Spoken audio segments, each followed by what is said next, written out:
Hey, it's Rob. Welcome to Everyday Investor, the hottest investment show in the world. That's right, I said it. I don't care who knows it. We all want more time to spend with family and friends. We want time to engage in a purpose greater than ourselves, to have some sort of meaning in life. The challenge is we spend most of our time working to make money in order to live. Let me say that again. We spend our precious time working to make money in order to live. Imagine a life where money could make you money to live in order that we could work less and have more time for the things that matter most. Well, you can. Learn how from everyday people who are making this a reality. Don't go anywhere. We'll be right back. Coming up, Sarah Larbi teaches us how our money can make us money investing in the BR4 method. So essentially, when you've got a property, maybe you've held on to it for a couple years, there's probably some equity that's built up, either from the mortgage being paid down or appreciation. And so what happens is that it's just in there and it's sitting there. Everyday Investor is brought to you by ProFunds Mortgages, fixed returns, real security. Clover Properties Rent to Own, invest with a purpose.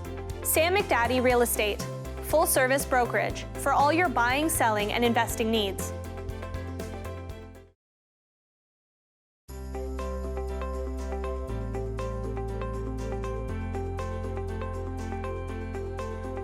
Hey, it's Rob. Welcome back to Everyday Investor. Whenever you're offered any type of investment opportunity, you always want to ask 4 questions to start. Number 1, what's the ROI, the return on investment?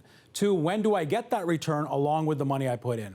3, what is the minimum investment amount needed? And 4, what is the risk in the worst case scenario? Very excited about this show. We're going to learn from my friend Sarah Larbi on how we can make money investing in the BR4 method. What's that, you ask? I don't know. Let's ask her. Sarah? It's great to have you on the show. Thanks very much for having me on. I'm really excited. So what is the BF4, not the BF4, the BR4 method? The BR4, also known as BRFORE. And it's not when you're cold. It's actually, it stands for buying a property, Yeah. Then you're going to renovate a property, you're going to rent out the property, you're going to refinance it, and then you're actually repeating the process. So you're pulling out your money and you're going on to the next one. You know, when we first met at some, investment forum, I never heard the last R. I've always thought it was, the BRRR.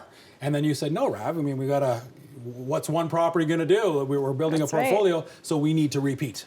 Absolutely. Before we get into all that kind of good stuff, what has Sarah Larbi been doing? How did you get into this whole game of investing in real estate? Tell the, the audience a little bit about who you are and what you do. Perfect.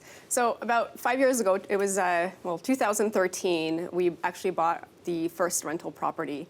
And it took me a couple years to convince my spouse to get a property because he was afraid of the tenants in the toilets, Yep. and bad tenants trashing the place, etc.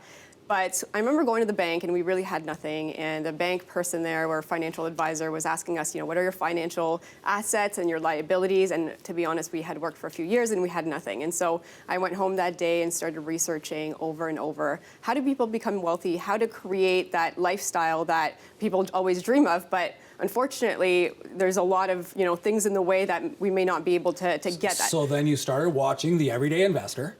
Yes. And here we are. And here we I'm are. just kidding. Here we are. Yeah, keep going. No, but real estate kept coming back over and over and over, and so I started learning about it. And then 2013, scraped all my pennies together, and we were able to buy actually our first rental property for $129,000 in Brantford, Ontario. Brantford. Yes. Okay, that's a lot of pennies, though. It's a lot of pennies. Yes. And 20% down. And then every single year, I was trying to get 1 or 2, and it really is the hardest to get your first 2 because that's really when you're working and you're putting in your money. But after our 3rd and 4th and 5th, and we started to realize, well, there's such a thing as refinancing, and let's bring up some of the appreciation, let's pull out some of the money, and let's keep going. Because at this point in time, we would have never been able to get past the first 2 if we had to save for every single one. So touch on that. Touch on what refinancing is. Absolutely. So essentially, when you've got a property, maybe you've held on to it for a couple years, there's probably some equity that's built up, either from the mortgage being paid down or appreciation. And so what happens is that it's just in there and it's sitting there. And the banks don't necessarily tell you, hey, you've got this equity, you can actually do something with it. So it is actually something that a lot of investors do in order to scale up. And so essentially, you go to the bank and you say, I think there's some value in my property. I'd like to get it reappraised, and I'd like to reuse that money. So essentially, they would send an appraiser. The appraiser will say, okay, well, if you bought your house for $400, maybe you've got $380 left on it. It's now worth $500, as an example. Well, you can actually refinance out. Always, you have to leave 20% in the deal, So leave but you can 20% refinance. in, and then you take the rest out because the property went up in value. It went up in value, and then you can reuse that money to buy more properties. And did you live in Brantford at the time? Nope. You didn't. So this is a great case of you don't have to invest in your own backyard. You invest where it makes sense for you. And to buy a property, 5-6 years ago for $129,000. Yes. Amazing. And that's what got you started. Absolutely. I love that. And so then your husband said to you, honey, I'm sorry, we should have done this a long time ago. Because you made a point there that, the excitement or the fear of the first one. Right. But after you've done one or two, this whole game is quite a boring game, right? I've only lost money when I've gotten bored and done something outside of what I didn't know. Exactly. I've never lost money in real estate, No, that's right. in my investing. That's right, and I can say that the same thing. And last year we bought a cottage, and we're still in our 30s, and I would have never thought that we would have had a cottage of our own at this point. And the cottage was actually from refinancing a property, using that down payment from the $100,000 that we were able to pull out, and then we're Airbnb-ing it, so we're actually cash flowing on the cottage amazing. as well. Yeah. And then you use it when you want to use it. Absolutely. Right? And so so Sarah, you've been doing this now for a while. I know you teach this from stage. You do some coaching. Tell me a little bit about the REIT Club, REIT. When I first walked by and you were talking about this, I said, "Oh, Sarah Larbi, she's into REITs, Real Estate Investment Trust," and I missed the E on the end. So, what is REIT? What does it stand for? Absolutely. So it stands for Real Estate Investing, Training, and Education. And so it's a community of like-minded individuals, investors, soon-to-be investors. We all get together, and it's education. So they come, we have monthly events, and they come in. There's about 200, 250 people in attendance. Nice. And we share our experiences, we share our knowledge. So it's grown quickly quite fast. I think it's very important. Again, imagine your husband, if he was involved in that group, prior to investing, it would have maybe happened a lot sooner. But sometimes we read the headlines because there has to be news about something, and driving Miss Daisy doesn't make the news. It's all the fearmongers that want to. Yeah, so that's very exciting. So we're looking at the buy, renovate. Yes. Buy, renovate, rent, refinance, and repeat. So this is your strategy. Why is this your strategy? It seems like a lot of work. I know there's a bigger bang for the buck, but you just wouldn't want to do turnkey properties and away you go, one after another. Why does Sarah like the buy, renovate strategy?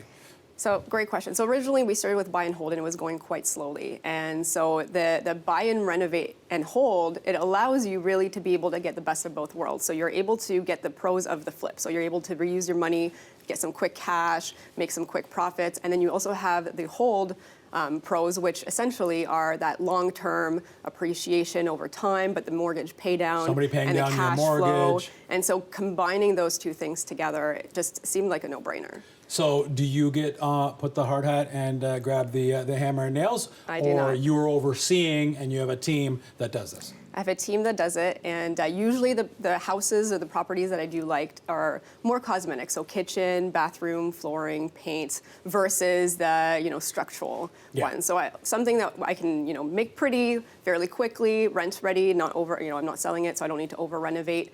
And I think the most important thing too when you do these is just to have an exit strategy or an exit backup plan Before you begin, and really to calculate the numbers. What is the ARV, the after repair value? What after the property is done, how much can you get in terms of appraisal for the refinance? And then you can work your numbers back. You can figure out how much you're spending into the reno budget, etc.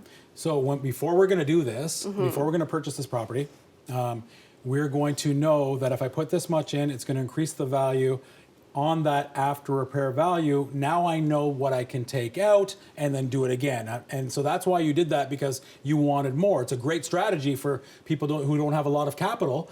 you can make a lot of money. So I'm assuming that some of these deals, when you were done, you're in for almost nothing. Like, were you able to pay to take out almost all of it and then do it again? Absolutely. I mean, for the most part, realistically, you have to expect that you might be leaving some of it in. Yeah. But there have been some really good opportunities where we got more back than we even put in. And so those are the ones that you're just like, you hope that they come every single day and that you're going to get them every day, but it just doesn't happen. Yeah. So, obviously the flip is you buy, you make your money on the buy. I'm assuming that's what you do as well. Make your money on the buy, renovate, and then sell. You're saying, no, buy, renovate, rent it out, refinance, do it again. You're in for almost nothing. And so now you can have, multiple properties. Absolutely. And on top of that, if you buy the right property and you make sure that the rent is going to cover all your costs, you can also cash flow. You can also cash flow. Okay, great. And so do you do these just you and your husband with your own capital? Do you also have RAV types that, would just perhaps, if the numbers make sense, write a check and you have partners on these? How does it work for you? Or is it a combination of both? So we're starting a combination of both. So far, it's just been us. And Okay. we got to 10. And at this point in time, there have been people that are asking. So for the right person, Share the joy. Let us in. Let us into these deals. No, that's fantastic. Okay, so we're going to take a quick break. When we come back, we'll look at an actual case study. Thank you so much for being on the show. We're talking to my friend Sarah, and we're learning how to make money on the BR4 method. Don't go anywhere. We'll be right back. Everyday Investor is brought to you by ProFunds Mortgages, fixed returns, real security. Clover Properties Rent to Own, invest with a purpose. Sam McDaddy Real Estate, full service brokerage for all your buying, selling, and investing needs.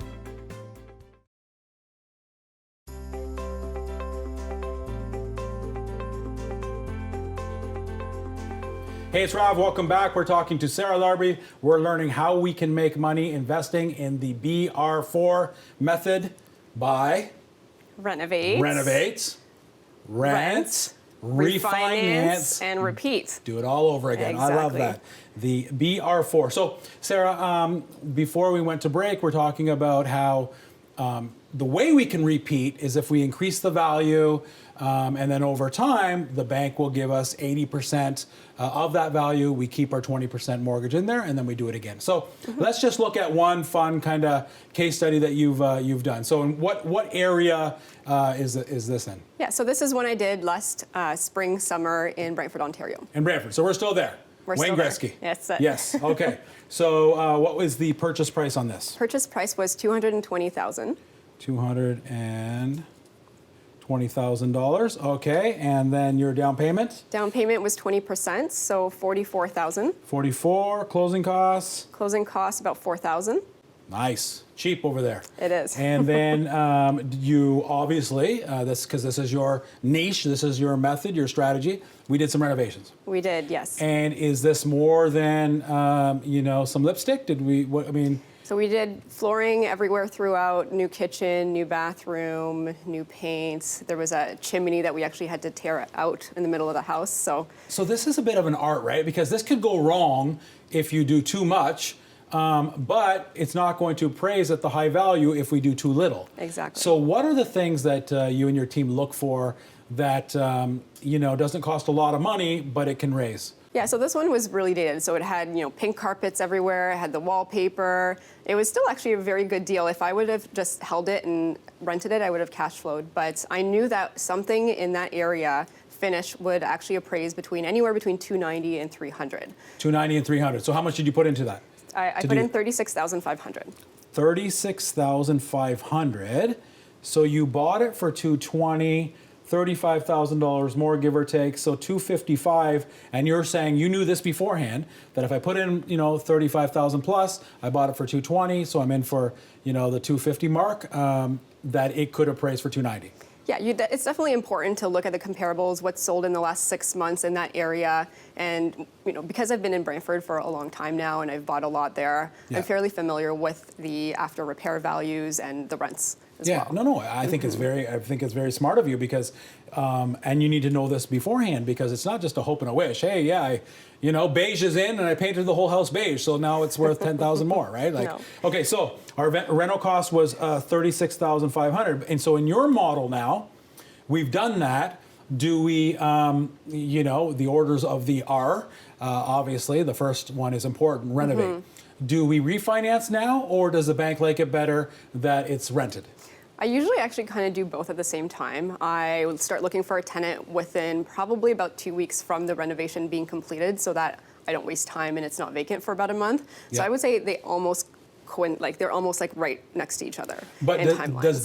does the bank favor that it's tenanted, or If I have a signed contract, the bank will look at that as well. Say, okay, well, I know that she's renting this for $1,650 as an example. It's going to cash flow, so I'm sure they okay, favor so it they a take that little bit. into Yeah. consideration. So we bought it, we renovated, we rent, and then we refinance. So we do that almost right away because this $36,000 that you put in, $36,500, this is not a 1-year renovation. Typically, how long does it take once you've closed on the property to renovate it? Anywhere between 3 to 6 months. 3 to 6 months. Okay, so we're doing that, and then we're refinancing. So on this particular property, what were you in for after you pulled your money out? After I pulled my money out, $24,500. 24,000. So you put in 84,000 $84,000 is the total cash. If I take the 44,000 plus the 4 plus your rental costs, that was 84,500, right? Yep. Then you refinance that, just keeping 20% in on the future value. So you're left in this property for 24,500. Pretty good, right? That's fantastic. I love it. Okay, so now this is an up down. It's just one single family. This was a single family. A single family. Yes. Okay, so the cash flow is on this property from the single family after all expenses, and then their rent. What are you left with? Yeah, $2,300 a year. $2,300 a year. Okay, so almost $200 a month, and then they're paying down your mortgage for you. So the principal amount, not the the interest, the total. What is that mortgage pay down? Yeah, so that's the nice thing about keeping and holding a property. So conservatively, I would say 3% a year. So in this case, $8,850. 88. Oh no, that's the appreciation. I'm saying, what's the? Oh, sorry, the mortgage pay down. Yeah, but that's okay. So this naturally appreciated, and you're using a conservative number of about 3%, and that's 88.50 on this. Yeah. On the new value, we use 3%. Yeah. Okay, and then what's the mortgage pay down? Yeah, $4,500 a year. $4,500 a year. Yeah, so somebody's paying almost $400 a month. That in the meat of the deal, paying down your mortgage. So now you force the appreciation up on this deal. What was that number? $38,500. $38,500 is now the amount that after the reno, this is what it went up after we took away our costs. That's it. All right, so if we add up these numbers, the cash flow, the mortgage pay down, the natural appreciation, the forced appreciation, that gives me 54,150. This is, that's a big number because you're dividing. So 54,000 divided by roughly the 24,000 you're in for gives you over 200% return. That's it. That's amazing. Now that's on the first year It is. because we're not going to renovate every year, right? And so if we take that part out and we just look at the cash flow, the mortgage pay down, and the appreciation naturally, we're still 50, 60% Yeah, annualized 65. return. Yeah, 65% annually. Wow. And sometimes it can be infinity. If you pull out all of your money and you're left with nothing of your Yeah. own money down, I mean, you've got unlimited return at this point. Yeah, and I'm surprised that you are. Well, I'm not surprised. I was going to say that we bring in partners. We bring in the little old Rav who scrapes together a few bucks to do this, because if you're making 50, 60% annualized, and we split that, then I'm making 25, 30% annualized return doing it. But I could see why you wouldn't if you could keep the 50, 60. Sarah Larbi is not a charity. She's a nice person, but not a charity. No, I'm just kidding.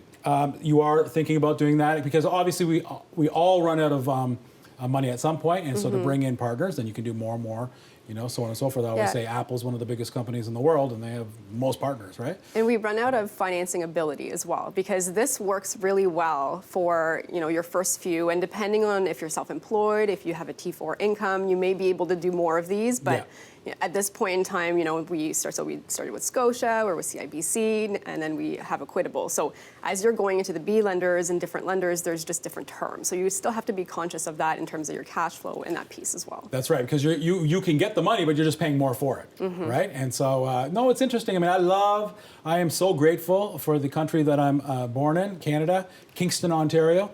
I love it. I love the GTA. Best places in the world, quality of life, so on and so forth. But there's a reason, right? We pay taxes, and the banks are quite conservative. So, and make sure. Now, as an investor, sometimes we're like, hey, lighten up. I have a friend, his name's Anil Walia, and, he came on the show. I think he's at 80, 90 properties in the U.S., wow. right? 90 properties, all in the same area, Kissimmee, just outside of Florida. And the bank's giving him money all day long because they look at it as a business. He can't refi his principal residence here in Toronto, right? Because it's like, no, that's American asset and so on and so forth. So, we work with it. I think a savvy investor, and it sounds like that's what you're doing. You work with what we're able to do here in Canada.